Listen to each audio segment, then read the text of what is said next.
বড়দের কথা না শুনলে যেটা হয় আজ সেটাই হয়েছে তানিয়ার সঙ্গে। তো দেখতে পাচ্ছ আমরা চলে এসেছি ময়ূরীতে, এটা একটা পার্লার। আর এখানে দেখো কি ভিড়, কি কাণ্ড।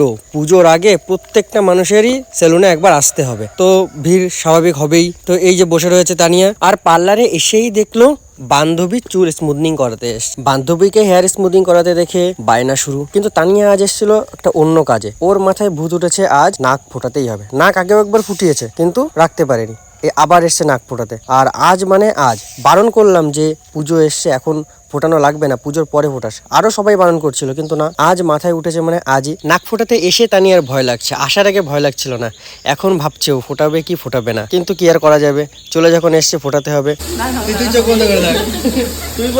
তানিয়া যে সাহসী তার প্রমাণ পাওয়া গেল। ও নাক ফোটানো হয়ে গেল এবং গুজি পরিয়ে দেওয়া হলো। ব্যথায় ওর চোখের থেকে জল। নাক ফোটানোর পরে তানিয়া বুঝতে পারলো এবার ব্যথা নিয়ে ওকে সারা মেলা ঘুরতে হবে এবং ফুচকা খেতে পারবে না।